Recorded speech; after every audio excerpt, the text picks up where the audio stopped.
Bem-vindos ao Muito Além do Gesso, o podcast da ortopedia.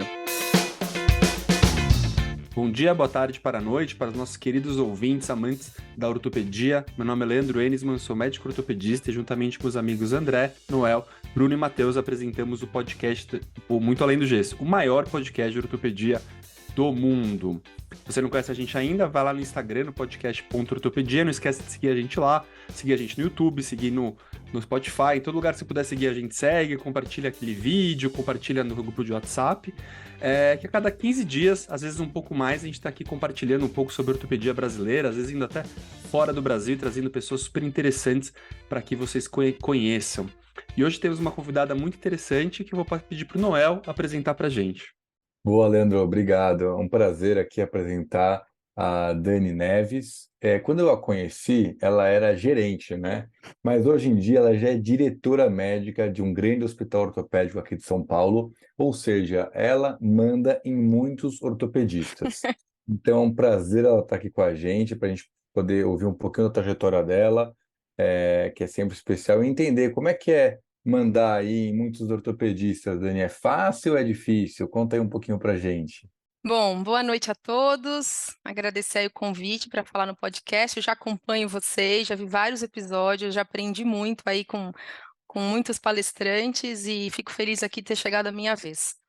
Olha, eu prefiro dizer que eu não mando em ninguém, né? Eu acho que é até mais bom tom. Então a gente compartilha os problemas aí no dia a dia, né? Eu acho que sabe quando você se sente no lugar certo, na hora certa? Então, ser ortopedista, diretora médica de um hospital ortopédico, né? Eu me sinto muito à vontade de lidar com os conflitos do dia a dia, porque eu tô aqui para isso, né? Eu acho que um bom gestor, ele não pode ter medo do problema, ele tem que gostar do problema, né? E o problema para mim aqui, ele é muito conhecido, eu estou na CD há 18 anos, eu entrei como médica especialista, fiz minha residência aqui, na verdade, de ortopedia infantil em 2005, depois fui contratada, né, e segui carreira de médica, primeiro especialista, depois fui fazendo carreira de gestão. Então, quando eu tenho outros colegas aqui que às vezes vêm fazer gestão aqui dentro do hospital da CD, eu falo que a ortopedia é uma especialidade. Cada grupo de médicos, cada especialidade tem a sua característica, né? Então a gente fala que médico é tudo igual, não é, né? Eu acho que o médico ele não é melhor nem pior do que ninguém, ele é diferente, né? Ele é uma classe diferente e cada especialidade deve ter suas características. Eu tenho uma amiga agora que está na Oncoclínicas, então ela está lidando com um oncologista, ela trabalhava aqui. É completamente diferente o perfil, né? Então eu acho que estar com os meus colegas todos os dias, né, da mesma especialidade e dividir com eles os problemas e as soluções é muito prazeroso para mim, assim. Então eu não me vejo mandando nas pessoas, né? As pessoas me enxergam muito como parceira, assim, desse dia a dia, né? Me respeitam, né? Eu acho isso importante. Eu acho que por eu ser da mesma especialidade, por estar aqui tanto tempo, enfim, pelo meu dia a dia, eu consegui muito o respeito de todos esses colegas. Para mim isso é um motivo de muito orgulho.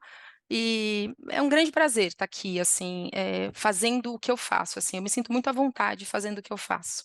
E, Daniela, deixa eu te fazer uma pergunta, porque, como a gente fala para a gente, assim, eu tenho certeza que todo mundo de São Paulo sabe o que é a ACD, mas se você pudesse falar pelo menos uns números grandes, nada muito preciso, mas mais ou menos quantos atendimentos, quantas cirurgias, que a gente sabe que é uma coisa monstruosa, mas eu acho que isso vai até ilustrar um pouquinho para o pessoal que eventualmente não é de São Paulo, que não conhece a ACD, para dar uma ideia da dimensão daquilo que você faz gestão. Ótimo, André. É, Então, assim, ó, a CD ela foi fundada em 1950 por um colega ortopedista nosso, Dr. Renato da Costa Bonfim. Então, era um cara que tinha grana e era muito estudioso. Ele foi para os Estados Unidos na época da epidemia da paralisia infantil, viu os centros de reabilitação serem construídos não só pela paralisia infantil, mas por conta da Segunda Guerra Mundial, e veio trazer esse conceito aqui para São Paulo, né? Não tinha, na verdade, um centro de reabilitação para acolher essas crianças com paralisia infantil. Então, a gente vai fazer 73 anos de vida esse ano, né? Eu sempre digo nas minhas falas que se ele tivesse vivo, ele ia se orgulhar do que a CD se transformou, né? Ele fundou a CD, era uma casinha nos Campos Elíseos. Quando você vê foto, tinham freiras, né, que eram voluntárias ali, com 2, 3 médicos, e que ajudavam ali na reabilitação das crianças. Então, 73 anos depois, a CD se tornou um grande complexo. Então, eu trabalho aqui na CD Ibirapuera, que é a nossa central, que a gente chama, é matriz, né? Aqui tem um complexo onde tem um hospital ortopédico, um centro de reabilitação, um centro diagnóstico, um centro de terapias, um ambulatório e uma oficina ortopédica. Tá? Eu tenho outras unidades da CD, né, aqui em São Paulo e fora de São Paulo, então eu tenho a CD da Moca, Mogi, a CD Osasco, Porto Alegre, Recife, Uberlândia. E essas outras ACDs fora de São Paulo, nenhuma tem hospital, tá? A única que tem hospital é essa. Então, um pouquinho dos números de 2022. Então, a gente fez 770 mil atendimentos no ano de 2022, entenda-se atendimentos por consultas, terapias, exames, produtos ortopédicos, em torno de 7 mil cirurgias ortopédicas, né? Dessas, mais ou menos, uns 10, 12% são cirurgias do SUS, as demais, a grande maioria é convênio particular, né? A gente opera tanto adulto quanto criança, e de todos os segmentos ortopédicos, né? Muito foco em coluna, a gente faz mais ou menos desse volume todo, 40% do nosso volume é cirurgia de coluna. O ano passado a gente fechou com 530 cirurgias de escoliose, então a deformidade da coluna também é um foco grande para a gente, né? Dentre outros sítios aí cirúrgicos de cirurgias de ortopedia. A gente Vou tem até mais te um... interromper um pouquinho, Claro. Daniela, que eu acho que é uma coisa que vale a pena para quem não. Eu não faço parte da CD nem nada, pelo amor de Deus, mas de certa maneira a gente acaba acompanhando e algumas vezes vai no centro cirúrgico. E uma coisa que chama muita atenção é que são cirurgias grandes, tá? Quando ela fala esses números, e tem cirurgia de todos os poros, eu tenho certeza, mas assim, você olha para a lousa, você se assusta. Assim, a gente não está falando de 700 mil liberações de dedo em gatilho, tá? É. Assim, eu acho que é para o pessoal entender que são coisas muitas vezes de grande porte. Pode seguir, desculpa a interrupção, mas eu acho que Não, só vale. imagina, é importante isso sim. Eu acho que a gente faz cirurgia de alta, média e pequena complexidade, mas com certeza o nosso grande foco, a nossa grande expertise, porque eu não preciso de um anestesista especializado, de uma fisio especializada, de uma enfermagem especializada para fazer, né, sem desrespeitar aí a especialidade, um dedo em gatilho, né? Isso qualquer hospital geral pode fazer, mas para tirar um paciente no POI do leito, depois de uma escoliose de 7 horas, né, que vai artrodejar a coluna inteira, né, o prótese de quadril, o prótese de joelho, enfim, as artrodeses de coluna via anterior, via posterior, as coisas do joelho. Então, o nosso foco é bem deformidade, né? Ortopedia, menos traumatologia. Então, uma coisa importante, a gente não tem pronto atendimento, nossas cirurgias são eletivas, né? Apesar disso, a gente tem um fluxo aí para reinternar o doente que tem alguma complicação ou tem algum trauma isolado, a gente consegue internar esse doente, afinal de contas, a gente é um hospital, funciona 24 horas, eu tenho uma estrutura de médicos de plantão aqui, tanto clínicos quanto pediatras, que estão aqui à disposição, né, para receber esses doentes que chegam aí de forma não eletiva, tá? Mas o nosso foco maior é cirurgia eletiva de alta complexidade. Então, a gente é em torno de 1.300 funcionários, mais de 1.000 voluntários, a gente tem um número gigantesco de voluntários, que também é uma força motora aí do nosso trabalho fantástica, né? Não só na unidade central, mas nas demais unidades da CD também. Então, esses daí são um pouquinho dos nossos números, né? Do que a gente faz. Dani, chama super atenção da sua trajetória que você, como você mesmo falou, né? Você fez R4, sei lá, na CD, e aí continuou trabalhando na CD, e aí você foi para gestão na própria CD, então você foi crescendo na mesma casa, né? É Uma coisa. verdade. E como é que foi essa transição para você, né? Porque você foi R4, então de repente você era residente, e aí você virou gerente médica, e como é que foi essa transição? Era uma coisa que você queria, ou você se imaginava operando, fazendo salter e não sei o que, essas coisas aí de Olha, eu quadril à acho que como distância? Como é que a Dani se imaginava? Tô meio piegas nessa pergunta, né? não, Mas mas é uma agora que você pergunta legal, falou. uma pergunta psicanalítica, é uma pergunta boa. A gente está É, psicanalítico aqui no Mundo Além do Gesso desde eu tô esse tempo. percebendo.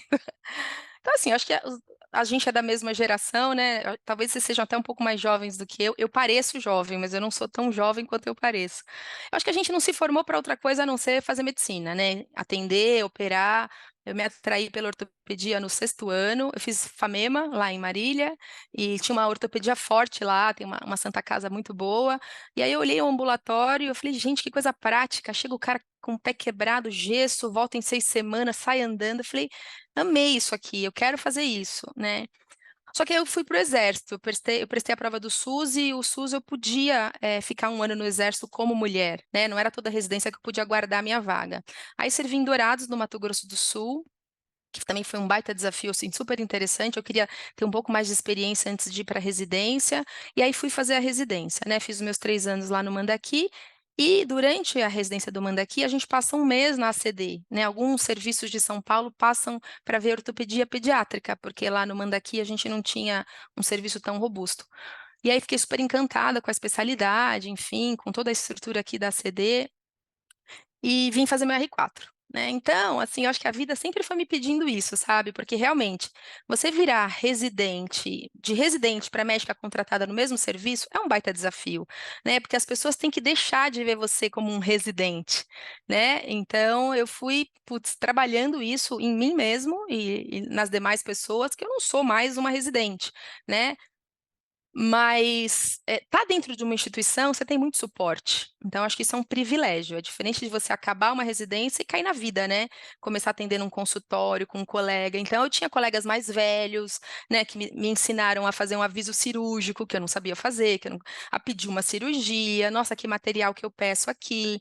Então, é um lugar que estar numa instituição, né, uma das vantagens é você ter esse suporte de todos. E só complementando, eu acho que até na ortopedia pediátrica, né, que são cirurgias que tem cirurgias simples, né, mas tem cirurgias super complexas, né? Sim. Eu não sei se você acha que esse apoio talvez seja mais necessário que outras especialidades. Não sei qual a opinião da Eu, Dani e talvez dos amigos aí. Eu acredito Acho que que sim, sim, depois eu né? quero ouvi-los. Eu acredito que sim, porque o ortopedista também, ele não se forma para ser ortopedista infantil. Eu acho que é uma especialidade que ele vai ignorando ao longo dos 3 anos, porque tem a família, né, que demanda de você, que você tem que estar super disponível, a criança está em crescimento, então, eu lembro que eu tinha um chefe que, lá no Mandaki, era o mesmo andar, ortopedia e neuro, né, então ele falava assim, gente, ó, presta atenção, neuromata, ortopedia aleja. É um termo que a gente nem usa mais, né? Mas para mostrar assim, meu, faça direito, porque o paciente vai ficar acordado e vai lembrar que você deformou ele, entendeu? O do neuro, ou ele não vai lembrar ou ele vai morrer.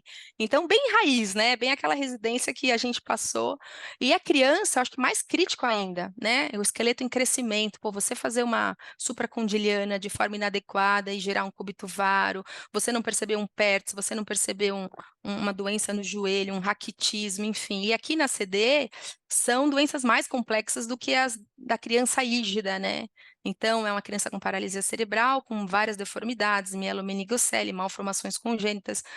Então, eu acho que esse suporte é super necessário, assim, largar o cara que acabou de sair do R4 para fazer a vida sozinho é mais difícil, mas eu queria ouvi-los aí, Leandro e André, também sobre isso. Não, assim, eu acho que só um comentáriozinho rápido. Além de uma certa tradição ali em ortopedia, a Marília tinha um time de judô muito bom, que eu lutei bastante contra, então É verdade, o é Buda, né? inesquecível. O Buda, que Deus o tenha, né? O Buda faleceu, aquele Isso. atleta que. Não, eu soube, é um cara super Então, que era bacana. um super atleta, né? E o time de handball feminino também era bom, tá? Eu Também é jogava. bom, viu? Pega essa, André. Vai lá, Lê. Muito Bom, legal. Não, você fala, ia fala. fala da ortopedia infantil, o que que você acha da ortopedia pediátrica? Se você acha que tem que ter mais suporte ou não? Eu só queria comentar uma coisa que eu tô na dúvida se você chegou a comentar, Dani, que pra gente que tá aqui de São Paulo sabe, mas que eu acho que pra quem é de fora de São Paulo associa muito a CD com a parte de SUS, né? Mas na verdade a CD tem uma parte super forte de convênio particular. E na minha experiência, eu já operei bastante na CD. Uma coisa que é muito legal pra gente como cirurgião é estar no hospital inteiramente ortopédico, né? Então, aquela coisa que Sim. às vezes tá no hospital mais geral, você pede uma coisa muito específica, as pessoas te olham com uma cara de interrogação assim que você não sabe nem o que está acontecendo, né? Então, putz, eu lembro que tem uma quantidade grande de radioscopia, radioskopias boas. Eu lembro de uma cirurgia até que eu estava junto com o André, que a gente ia fazer uma revisão de próstata quadril grande e teve uma fratura intraoperatória, infelizmente, a gente pediu uma caixa de... A gente conseguiu achar uma caixa ali de fêmur distal bloqueado que tinha lá na casa, entendeu? Que é uma coisa que eu acho Para que uma muito próxima poucos... cirurgia, provavelmente. Vocês Vai usaram a ser uma caixa de coisa alguém. que... Mas era um sábado à tarde, acho que não prejudicamos ninguém, Então a gente tá vai falar bom. para Domingo não segunda-feira. tem cirurgia. Aliás, perdemos uma churrascada. A gente ia num Perdemos uma evento balada esse Por dia, dia conta bem de. histórico. Putz, Foi um dia bem é, Mas histórico. Minha vai, esposa que tá aqui do tivemos. lado não deixa esquecer desse dia. marcou, E, né? Uma cirurgia, um dia que a gente chegou para uma cirurgia de umas 4 horas, acho que levou umas 10, sei lá. Mas Nossa, essas guerras que acontecem, né? Então, assim, realmente é um hospital muito bacana, assim, que eu acho é. que as pessoas de fora de São Paulo provavelmente não conhecem tanto. Mas com relação à ortopedia pediátrica, eu acho que com certeza é uma especialidade que precisa de muito apoio, ainda mais quando está lidando, pensando em pacientes mais neurológicos, né? Pacientes sindrômicos, então daí envolve uma equipe de neurologia, uma equipe de pediatria, uma equipe de fisiatria, uma equipe de reabilitação que realmente É. torna o negócio muito complexo, né? E daí eu queria voltar para você um pouco dessa questão da pergunta, porque eu estava pensando aqui assim, muito do nosso público aqui são de residentes, né? E sempre uma pergunta que a gente ouve muito é assim, qual R4 é melhor? Daí a nossa especialidade, a pessoa fala, melhor trauma, melhor quadril, melhor joelho, né?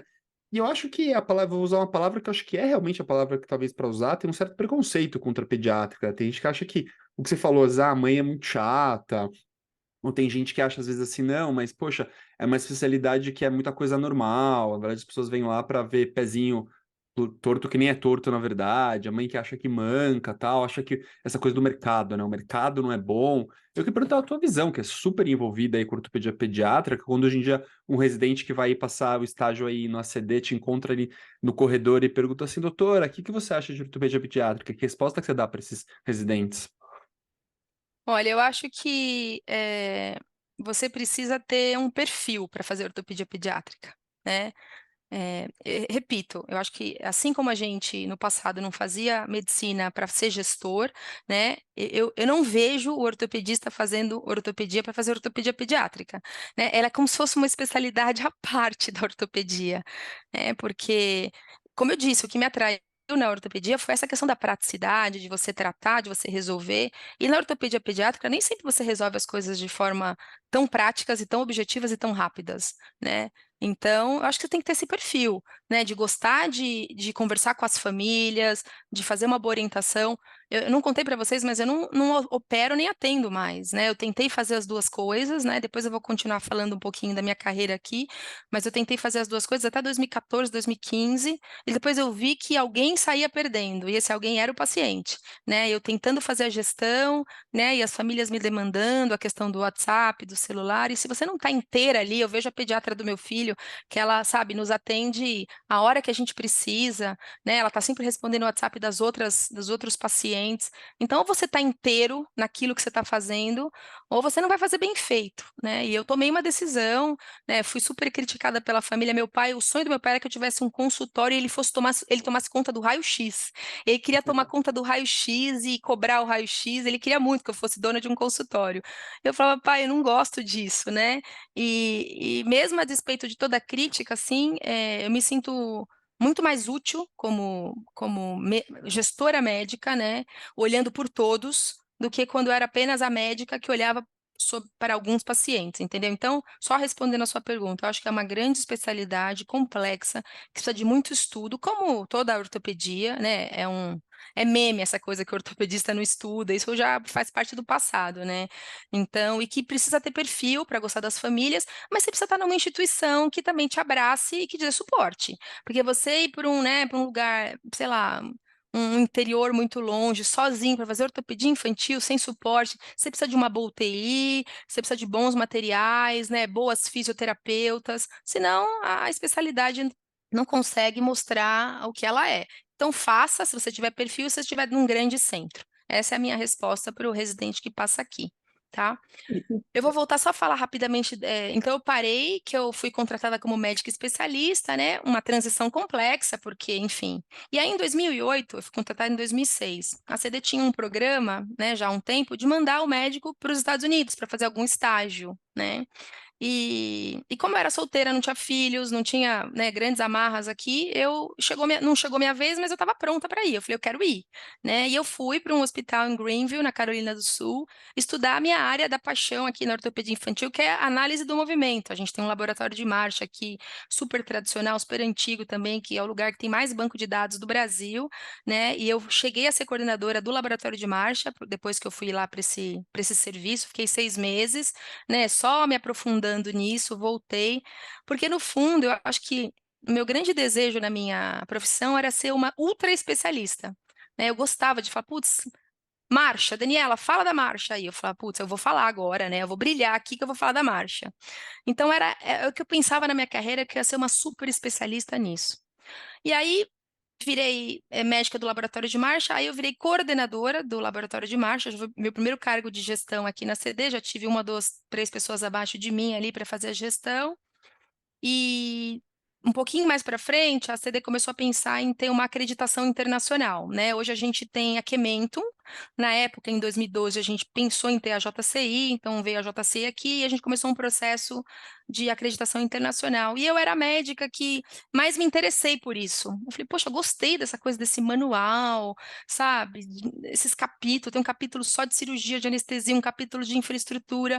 Comecei a entender o manual e comecei a me envolver com isso. Então, meu caminho para a gestão foi pela qualidade, né? Então, eu virei uma médica da qualidade para dar esse suporte para o processo da Joint. E aí, em 2014, eu recebi o convite de ser gerente médica do hospital. Eu não sei quando o Leandro e o André tiveram esse problemão aí no centro cirúrgico, que ano que foi, se eu já era gerente médica. Não lembro desse caso. Porque os Peraí, Dani, casos mais problemão cabeçudos. não, tinha a 2014, eu caixa, acho. pô. Seria um 2014? problema se não tivesse a caixa, pô. Pra Tinha gente foi tudo caixa É, nos ótimo, deu tudo caras. certo. é, mas às vezes o paciente fica muito tempo anestesiado, vai para UTI grave, vai entubado, aquelas coisas, né? É. Mas enfim, então deve ter acabado tudo bem, porque não foi um caso que me marcou. E aí eu fiquei como gerente médica 4 anos, de 14 a 18. E em novembro de 18, eu assumi a diretoria médica dessa unidade aqui em Ibirapuera e tô até agora. Então, essa foi a minha trajetória. E eu vou fazer uma pergunta, Daniela, porque até traçando um paralelo, né? Eu fiz gestão por um tempo, assim, acho que até é uma coisa que... E agora em janeiro eu encerrei minha carreira como executivo. Eu voltei a ser só médico, então, de certa maneira, talvez eu abri o Y, abri o Pente, e depois optei por ser médico e outras atividades eventualmente parecidas. Mas como foi a decisão de falar assim, olha, mês que vem eu não atendo mais ninguém? Porque por mais e eu particularmente eu gosto muito da carreira do executivo médico. Eu acho que Uhum. assim, eu nunca trocaria para algumas funções o executivo médico por alguém, sei lá, formado só em administração, entre aspas. Mas a decisão pessoal de falar assim, olha, mês que vem encerrou minha atividade assistencial. Como é que foi? Olha, André, não teve nenhum episódio assim catastrófico para eu tomar essa decisão, porque às vezes acontece, né? Poxa, sei lá, enfim, tratei mal um paciente ou fui mal numa cirurgia, não teve nenhum evento assim. Eu acho que isso foi indo muito naturalmente, sabe? Eu ia sendo tirada das reuniões por conta de demanda de pacientes, eu ficava dividida, eu falava, putz, atendo, fico, vou. Eu sempre tentava colocar o paciente em primeiro lugar, porque era o meu foco e eu gosto de atender. Eu acho que se eu tive uma perda nessa questão de mudança de carreira, foi as histórias das famílias que me encantavam, assim. Eu nunca fui um ortopedista interessada no pé ou no quadril, né? Então, eu tenho esse perfil da pediátrica porque eu gosto de conversar com as famílias, entender aquele contexto. Pode vir a avó na consulta, vem a tia, fala todo mundo contribui, né? Então, eu me afeiçoo às famílias, as famílias se afeiçoam. Dizia o Dr. Zerbini que um bom cirurgião tinha que manter um distanciamento aí de tudo, mas eu nunca consegui, tá? Então, isso me fazia até sofrer um pouco quando eu tinha alguma complicação, alguma coisa assim, né? Então, eu adorava isso, adorava. Eu sempre fui uma médica que tinha pouco volume, eu não gostava de operar 30 no mês, eu preferia operar um por semana, mas conhecer cada caso, na minha agendinha lá, e quando alguém me ligava, eu falava, puta, eu sei quem é. Então, eu gostava dessa medicina calma, tranquila, né, com uma complicação ou outra ali. Eu sempre pensava, meu Deus do céu, eu não quero nunca perder um paciente, ainda mais criança, né? E antes de eu ser mãe e me tornar mãe, assim, me fez uma profissional infinitamente melhor. As mães me entregavam as crianças no centro e falavam, doutora, cuida como se fosse seu. Eu não entendia aquilo. Eu falava, tá bom, eu vou cuidar super bem, como médica. Depois que o Luca nasceu e a primeira vez que alguém me entregou, cuida como se fosse seu, nossa, aquilo me tomou o corpo. Eu falei, gente, agora eu entendo o que é tomar uma criança no colo e cuidar como se fosse seu, porque agora eu tenho um, né? Então, assim, apesar de todo esse lado que eu era super apaixonada, foi muito natural, André. Não teve uma data assim, sabe? Gente, ó, bloqueei a minha agenda.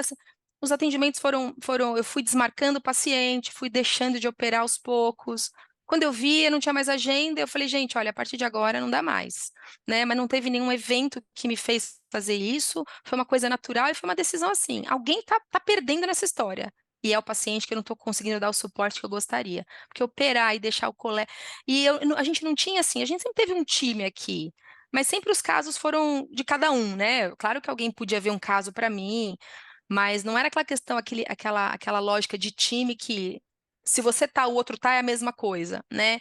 Aqui a gente faz algo muito personalizado, né? A fisioterapia é personalizada, o atendimento médico é muito personalizado, é tudo muito personalizado. Então, não sei se eu respondi, mas foi mais ou menos isso. Não, respondeu sim. Daniela, voltando para o assunto, que eu acho que você também é a nossa primeira ortopedista pediátrica, né? Para a gente aprofundar nisso. Ah, eu tenho para mim, assim, se a gente for pegar, vai, década de 70, a ortopedia, ela tinha raio-x, ela tinha ultrassom, mal e mal tinha toma e ressonância, pelo menos no Brasil. Então, as pessoas, em geral, operavam muito menos. E aí, mais para frente, com melhora de exames, melhora de implantes, você vê que teve realmente um shift grande para áreas mais especializadas e menos generalistas. E eu, como um traumatologista, sou um dos generalistas. Uhum. E, de certa maneira, a ortopedia pediátrica, posso estar errando, tá? Mas eu acho que ela perdeu um pouquinho o apelo, perdeu um pouquinho a popularidade. Eu não sei se você concorda com isso. O que você acha disso? Você acha que está faltando ortopedista pediátrico ou os centros eles diminuíram? O que você fala em relação à ortopedia pediátrica hoje? E o que você acha que vai ser a perspectiva no futuro? Eu vejo que nesses anos aí que você falou, 60, 70, não tinha essa divisão, né? O cara fazia tudo, né? Então não tinha ortopedista infantil. Eu que fiz em Marília, tinha o doutor Maldonado, que era um cara muito famoso lá na ortopedia, né? Ele operava de bebê até 100 anos de idade, qualquer cirurgia, qualquer coisa. Então, eu acho que é uma especialidade que ela veio um pouco mais tarde para se solidificar. E a gente não tem nos serviços em São Paulo, né, na grande maioria, né? O Hospital das Clínicas tem um grupo de pediátrica, de paralisias, a Santa Casa, mas nos demais serviços a gente não tem isso estruturado. Então o residente ele não é exposto a isso, né? Tanto que a gente tem essa parceria com alguns serviços em São Paulo para a pessoa passar aqui um mês. Só que um mês de ACD, ele não retrata a realidade, né, gente? Porque é centro de, como o Leandro estava falando, aqui é um hospital especializado, né, um centro de reabilitação, a gente recebe, né, casos do Brasil inteiro, a gente vê casos raríssimos aqui. Então, também passar um mês aqui e falar, putz, essa vai ser minha vida? Provavelmente não vai, se você não estiver aqui, né? Porque as pessoas não vão te encaminhar esses casos. Ninguém vai ficar encaminhando osteogênese imperfecta para um consultório só, né? Então, você vê que a gente nem tem tudo para tratar osteogênese. A gente tem parceria com o Hospital São Paulo para fazer o pamidronato, por exemplo. Né? Apesar da gente ser um centro de referência de um monte de coisa, a gente não consegue ter tudo. Então, eu acho que por muito tempo as pessoas, e até hoje, tá? A gente vê ortopedistas generalistas fazendo pediátrica ainda, né? Você se mete a meter um fio no fêmur, uma haste no fêmur, uma super. Todo mundo sabe fazer um pouquinho isso, né? Quem faz trauma faz. Você faz de criança também, você como Fácil, traumatologista. fácil. Não existe, eu acho que não tem traumatologista pediátrico e trauma. Se bem que a gente tem um congresso que é o Troia, que é trauma pediátrico, né? Mas eu vejo que o traumatologista ele faz a criança também na boa, né? Sem grandes complicações. Então, eu acho que é isso. Eu acho que o cara é pouco exposto à especialidade ao longo da carreira. E aí fica difícil ele escolher e ele se encantar com. Ele tem que estudar aquele TADIAN lá na residência, que é um saco que você não. Porque se você não vê os casos, você só lê no livro, é muito chato, né? Então, eu acho que é por aí o caminho do desinteresse aí. Eu não acho realmente que é uma especialidade.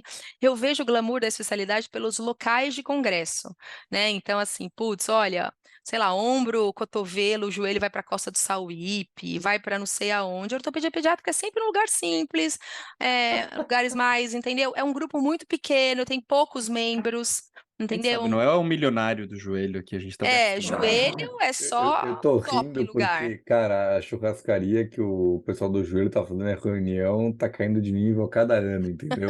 No começo era uma churrascaria que dava vontade de ir. Aí depois foi para Agora. mais ou menos agora, eu recebo um Agora não é WhatsApp da igual o churrascaria. pessoal da Regenerativa agora, não, que tá nas melhores churrascarias. Mas sabe qual é o Porra, velho, problema, a galera gente? do joelho tá uma piada. Eu acho que a gente tem alguns índices diferentes de avaliação de qualidade. O índice de velocidade do elevador, qualidade do hospital também é um bom índice, viu? É um Se quiser ótimo. estudar esse índice, vai bem também. Mas eu acho, Noel, que a gente vai mudando, né? Quando convidam a gente há 10 anos e a gente é recém-formado, quando a gente é residente, a gente tem fome e a gente topa qualquer coffee break, qualquer restaurante, a gente vai. E aí a gente vai, né, ficando mais velho, vai tendo filho. Não é tudo que atrai, né? Às vezes até uma coisa muito boa já não é tão atrativo, né? Pode ser que eu esteja ficando fresco, mas, Eu acho que sim. Matheus, Eu acho que é acho que o uma. Matheus tem uma pergunta aí, né, Matheus? Vamos Aproveita lá. aí, futuro ortopedista pediátrico, vamos ver. Não, eu ia falar com a Daniela que acho que assim como você sonhava em se super especializar, eu acho que a maior parte das pessoas que entra na faculdade pensa que essa vai ser a trajetória natural dela, né? Uhum. Vai fazer residência, vai fazer sub e vai se super especializando. É. E você acabou indo para o outro lado de gestão, e as pessoas acabam não tendo muito essa vivência durante a faculdade. Na minha faculdade, acho que tem um mês só de gestão, mas eu não faço a mínima ideia de como que é o dia a dia do gestor. Então, acho que se você puder falar um pouquinho de como que é o dia a dia do gestor médico para todas aquelas pessoas que têm interesse nisso, mas não fazem ideia. Porque acho que você escolhe o que você vai fazer muito pelo dia a dia, né? É verdade. E assim, muitas vezes um estudante quer acompanhar um médico de verdade fazendo alguma coisa. Dificilmente um estudante vem atrás de mim e fala assim, Daniela, eu quero acompanhar o seu dia, né? Porque a pessoa nem lembra disso, né? Mas eu acho que a primeira diferença é que a gente não pode se especializar em nada, né? Eu, como gestora, descobri na carne que eu tinha que entender um pouco de cada coisa. Isso me angustiou no começo, né? Eu não conseguia aprofundar muito. Então tem que ter um pouquinho da farmácia, um pouquinho de suprimentos, um pouquinho de nutrição, um pouquinho da física, um pouquinho da enfermagem, da ortopedia, eu já entendia. E olha, gente, eu ainda vou no congresso da SBOT e eu entro lá nas salas para me aprofundar mais nas coisas, porque às vezes não é tudo que eu consigo entender, né? Não sou de joelho, não sou, mesmo eu estando aqui no dia a dia, né? E converso com os colegas todos os dias, eles me ajudam também. Então, o primeiro ponto, Matheus, é que o cara tem que saber que ele não vai aprofundar em nada, né? E esse é o cargo da gestão, né? Da gestão médica, pelo menos.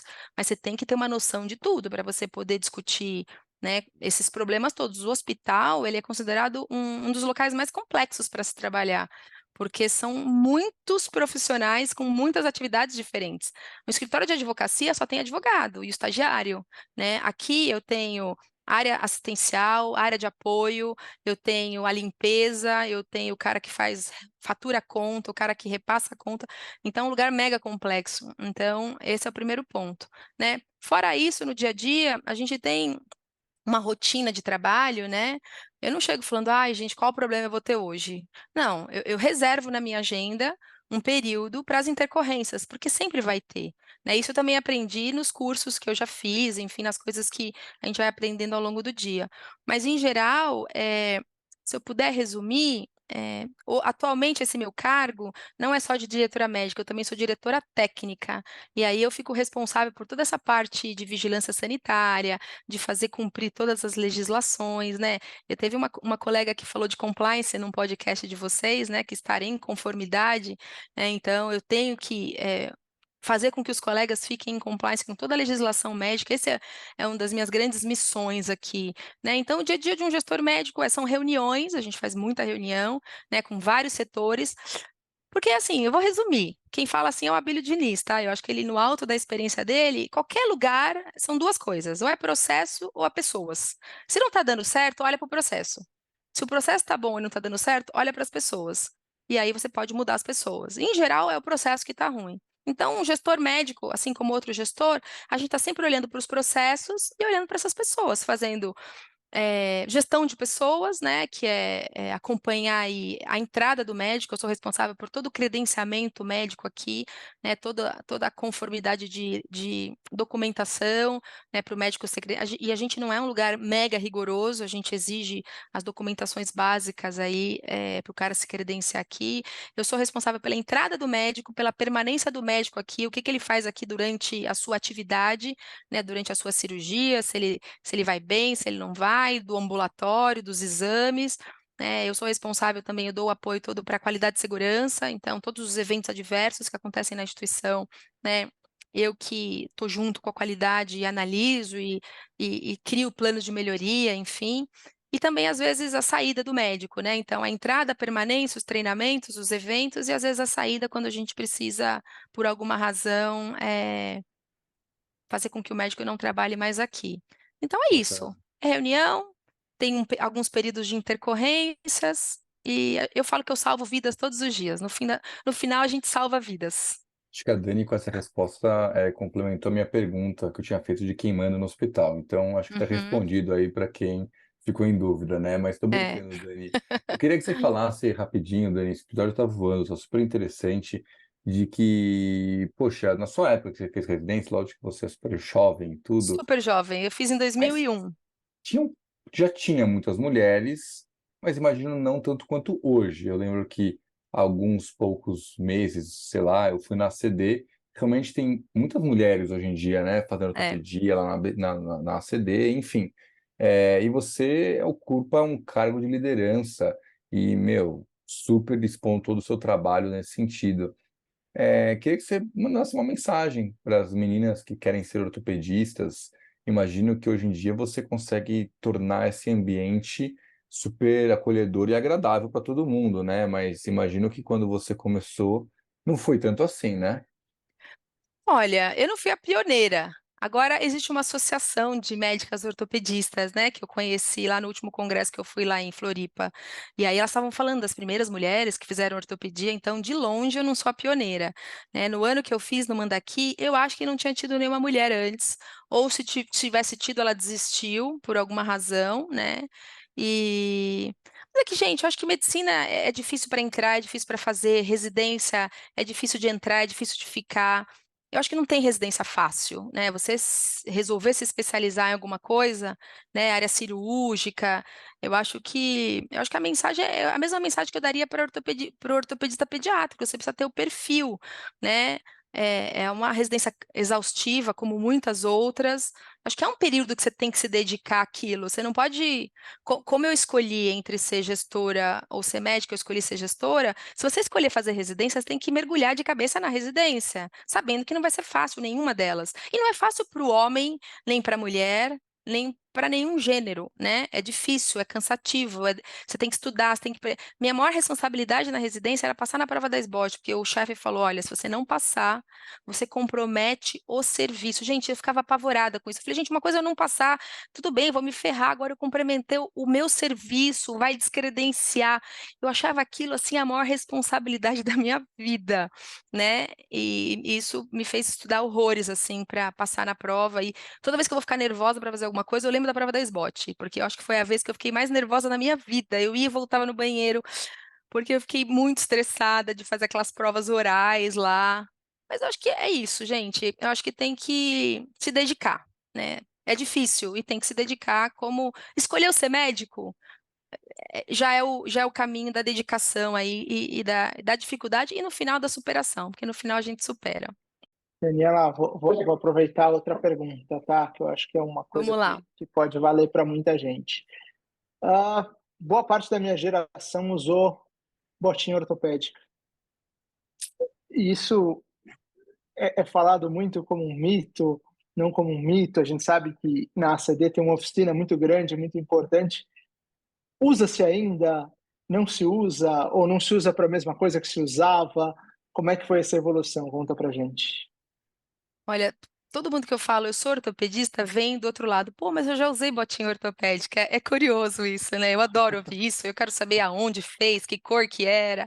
Então, você tem razão, né? A bota, a famosa bota ortopédica que a gente produziu na CD há muito tempo, servia para absolutamente tudo. Para pé plano, para marcha em rotação interna. Aí eles faziam as botas com aquelas hastes laterais, né? Então, infelizmente, eu tenho que falar que a gente usou isso de forma desnecessária, mas naquela época, né, é muito fácil a gente ser engenheiro de obra pronta. Naquela época não se sabia, né, das evidências. Então muita palmilha que a gente usou, muita bota, realmente não precisava. E era uma história natural do negócio.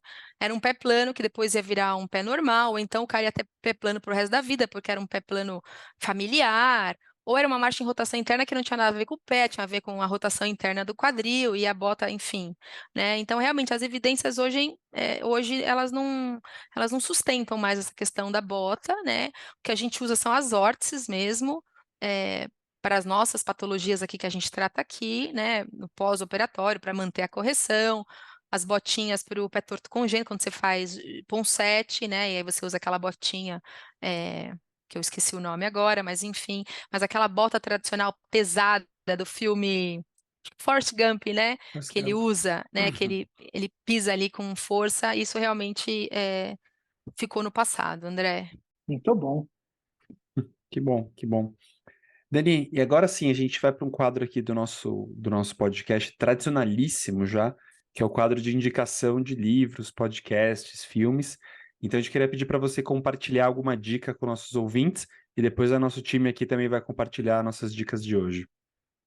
Tá, é um de cada ou só um que eu Como escolho? você quiser, pode ser um livro, pode Tá. ser 3, pode Eu, ser aca- 5, aqui você é convidada. eu acabei de ler um livro, chama Entre a Glória e a Vergonha, é de um jornalista chamado Mário Rosa. O Mário Rosa, ele se auto-intitulou um consultor de crises aí ao longo dos últimos 20 anos.